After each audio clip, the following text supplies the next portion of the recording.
নমস্কার বন্ধুরা, অনেক দিন পর আর কি ফিরে এলাম কাজের ভিডিও নিয়ে। যাই হোক, দুর্গাপুজো তো অনেক দিন হয়ে গেল, কেটে গেছে, প্রায় লক্ষ্মী পুজো কেটে যাওয়ার পরে আর কি অনেক দিন পর কাজে বেরিয়েছিলাম। তো কাজে যাওয়ার পরে কি আর অনেক রেস্টুরেন্টে যাদের আর কি ওয়্যার হাউস থাকে সেখানে কাজ। এটা হচ্ছে কোষা খোসে রেস্টুরেন্টের যে ওয়্যার হাউস আর কি, এটা আরবানার পিছনে অনেকটা দূর, খেয়াদার দিকে আর কি কাজে। তো সেখানে আর কি আমার কমপ্লেন হয়েছিল যে প্রচণ্ড পরিমাণে মাছি হচ্ছে। তো ওদের ওখানে আর কি মাছিটাই প্রবলেম আর মশার প্রবলেম হয়। তো যাদেরই দেখতেই পাচ্ছ ওদের কিচেনগুলো কীরকম। আমি তো চলেই গিয়েছিলাম, কিচেনটা তো খুব সুন্দর করে পরিষ্কার। অনেক রেস্টুরেন্টও যাই আমরা, অনেক রেস্টুরেন্টে এরাজেও যাই যে অনেক ময়লা থাকে, কিন্তু সত্যি কষে এই যে রেস্টুরেন্টে ওদের যে এটা দেখলাম, সত্যি দেখেও আমাদের খুব ভালো লাগলো যে রেস্টুরেন্টটা খুব পরিষ্কার করে রেখে দিয়েছে।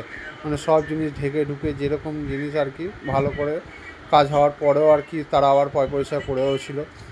তো যাই হোক, যথারীতি আমি আর কি রেস্টুরেন্টের ভেতরে যেখানটা আর কি রান্না হয় সেখানটায় ঢুকে গিয়েছিলাম। তো এই দেখতেই পাচ্ছ, আর এই ছোটো মানে আমি আর কি আমাদের ইওএলবি মেশিন, এটা হচ্ছে ইওএলবি মেশিন আর কি, এর মধ্যে আর কি কেমিক্যাল গুলে আর কি মানে পুরো স্প্রে করা আছে। এই যে ওপরে যে চিমনি আছে, চিমনির ওপরে সরু সরু যে রডগুলো আছে না, এই রডের মধ্যে, এই যে রডগুলো দেখছে এর মধ্যেই আর কি মাছিগুলো বসে থাকে। প্রচণ্ড পরিমাণে এদের মাছি হয়। তো যাই হোক, আমি আর কি করবো, তো আমি প্রতিটা মুহূর্তে ভালো করে দেখতে পাচ্ছি মেশিনটা এক হাতে মেশিন চালাচ্ছি। তো সেখানে আমাকে দেখা যাচ্ছে না, আর মেশিন তো খুবই ভারী হয়, কারণ এমনিতেই 5 লিটার জল ধরে, প্লাস এমনিতেও উপরে দেখতেই পাচ্ছ কীরকম হারে মাছি সব এগুলো মনে পড়ছে। তো যাই হোক, অনেকটাই প্রচণ্ড পরিমাণে ওদের কি মাছির প্রবলেম। এই কারণেই আর কি ওনারা মাছির ট্রিটমেন্টটা করায় প্রতি সপ্তাহে, যাতে কোনো কাস্টমারের খাবারে বা কোনো জিনিসের না পড়ে থাকে। তো যাই হোক, আমি আর কি পুরো দেখতেই পাচ্ছি পুরো রেস্টুরেন্টে পুরো কভার আপ করে ঘুরে যেখানটা আর কি রান্না হয় ভালো মতো আমাকে এই ইওএলবি মেশিন দিয়ে চালিয়ে দিয়েছিলাম, যাতে আর কি মাছিগুলো সব মরে যায়। হ্যাঁ, এর সাথে প্লাস মশাগুলোও সব মরে যায়। যাই হোক, এরকম করে পুরো মানে ওয়্যার হাউসের যেখানটা আর কি মেন রান্না হয় সেই জায়গাটা মেরে দিয়েছিলাম। এবং এর পরে চলে যায় ওদের ওয়্যার হাউস, মানে ওয়্যার হাউসের যেখানটা আর কি মেটেরিয়াল থাকে। তো সেখানটাও গিয়েছিলাম, সেখানে খুব কম আর এসি চলে। তো সেখানে মাছির খুব কম উৎপাত, যদিও আর ওখানে মাল তো খোলাই থাকে, তবুও আমি অল্প করে মেরেছিলাম। কিছু মাছি ছিল, মানে বেশি করে মারা যাবে না, তো হালকা করে মেরেছিলাম যাতে মাছিগুলো মরে যায়। তো এইভাবে মেরে দেওয়ার পরেও বাইরে বারান্দাগুলো ছিল সেখানটাও মেরে দিই। দেখতেই পাচ্ছ ওয়্যার হাউস ওরা কত সুন্দর গুছিয়ে রেখেছে, কিন্তু এত সুন্দর কোনো রেস্টুরেন্টে এরকমভাবে গুছিয়ে রাখে না। যারা কষা রেস্টুরেন্টে এরকম সুন্দর করে গুছিয়ে রেখেছিলো। যাই হোক, তো তারপরে চলে এলাম বাইরে, যেখানটা আর কি ওদের মাছ মাংস সব কাটা হয়। এখানটা বেসিক্যালি প্রচণ্ড মাছি হয়। আর দেখতেই পাচ্ছ কীভাবে জিনিসপত্র সব রেখেছি। এই যে মাছের ড্রামগুলো, এই পেটি থেকেই সকালবেলা করে মাছি ভরে যায়। তো কিছু করার থাকে না।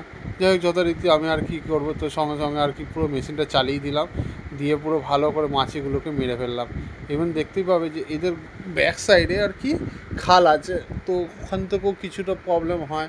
আর দেখতেই পাচ্ছ এদের মেঝেটা যেখানটা আর কি মাছ কাটা হয় বলে মাছের একটা মানে রক্তর আর তোমার লালার ভাবটা থেকেই যায় প্রায় সময়, তবুও ওরা ধুয়ে দেয়, তাও ওদের এই মাছির প্রবলেমটা থেকেই যায়। তো যাই হোক, আমি যথারীতি মাছিগুলো পুরো কাজটা করেই দিলাম। আর করে দেওয়ার পরে তো ওনারাও খুশি হলো, দেখলো যে হ্যাঁ মাছিগুলো সত্যি খুব মরেছে।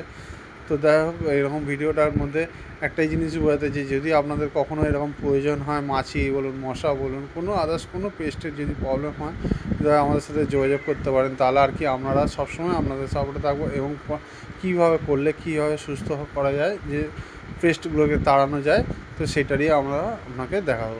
যাই হোক, এর মধ্যে আমরা আর কি অনেক রকম 2-3 রকম কেমিক্যাল ইউজ করা হয়, যেরকম প্রোবক্সার আছে, ইমিডা আছে। তো আমি আজকে আর কি ওগুলো ইউজ করিনি, আমি ম্যাকটক্সম কেমিক্যাল বলে একটা কেমিক্যাল ছিল, অর্ডারলেস কেমিক্যাল, যেখানে আর কি মানে ওটা দিয়ে স্প্রে করা হয়, আমাদের কেমিক্যাল আর জল দিয়ে ডাইলেট করে তারপরে স্প্রে করা, যাতে মাছিগুলো মরা হয়। তো এখানে আমরা অর্ডারলেস কেন দিয়েছি, কারণ এখানে মানুষরাও থাকে অনেক সময়, তো যাতে না কারো কাশি না হয় বা কোনো প্রবলেম না হয়, আর তার জন্যই আমরা আর কি অর্ডারলেস কেমিক্যাল ইউজ করেছি। আর এই দেখতেই পাচ্ছি টেবিলগুলোর তলায় পুরো মাছি ভর্তি হয়ে গেছে। তো সেইগুলো তো আমি ভালো করে তো স্প্রে করেই দিয়েছিলাম, এবং অফিস থেকে বলেই দিয়েছিলো যাতে না কোনো প্রবলেম হয়। তো সেই জন্য আমি তাদের আগে সরিয়েও দিয়েছিলাম সব স্টাফদের। যাই হোক, দেখতেই পাচ্ছি এরকম এই যে ম্যাথক্সম বলে এই কেমিক্যালটা সত্যি খুবই ভালো। হ্যাঁ, এর ডোজটা একটু বেশি হাই থাকে, না হলে আর কি মানে জিনিসটা অনেকটা লেটে মরে। তো এর মধ্যে মাছিও মরে, প্লাস পিঁপড়ে, আরশোলা, এই কেমিক্যালগুলো সবই মরে যায়। যাই হোক, ভিডিওটার মধ্যে একটাই বলতে চাইছি যে দেখতে পারো এগুলো কি খুব সাবধানে আমরা ইউজ করি, যাই হোক, আর মাস্ক গ্লাভস সবসময় পরে, দেখতেই পাচ্ছি কত ধরনের মাছই এরকম পড়ে রয়েছে, মরে পড়ে গেছে। দেখো আমি কিছুক্ষণ আগে কাজ করেছিলাম, তারপরে ভিডিওটা দেখাচ্ছি যে কত মাছই মরেছে। যাই হোক, ভিডিওটা ভালো লাগলে একটা লাইক সাবস্ক্রাইব করে দেন, এবং পরবর্তীকালে তাহলে আপনাদের সাথে আরও ভিডিওর মধ্যে এরকম পেস্ট কীভাবে মারা যায়, কীভাবে তাড়ানো যায়, তারই একটা আপনাদের সাথে তুলে ধরবো। তো এইভাবে আর কি আমরা করেছিলাম। যাই হোক, আমি আর কি পুরো ভিডিওটার মধ্যে এটাই বলতে চেয়েছিলাম যে মাছি কীভাবে মারা যায়। আর সবথেকে বড় কথা, এনারোতে বাইরের সাইডেও অনেকগুলো অফিস আছে, তারাও অনেকটা আমাদেরকে হেল্পফুল করে যে আমাদেরকে আরও এসে মারো, কারণ পাশে তারাও কন্ট্যাক্ট করেছিল। যাই হোক, এইভাবে আমরা পুরো সবগুলো কাজ করে দেওয়ার পরে আমি আর কি চলে এসেছিলাম, অনেকটা সুন্দর হয়ে গেছিলো। হ্যাঁ, ওদের ওখানটায় একটু সাপেরও প্রবলেম হয়, তার জন্য আমি সাপের ওষুধটাও ইউজ করেছিলাম, তবে সাপের ওষুধ তো আর দেখাতে পারিনি, আর সাপটাও দেখাতে পারিনি। যাই হোক, ভিডিওটা ভালো লাগলে আবারও বলছি লাইক করে দিয়ে একটা সাবস্ক্রাইব করে দিই।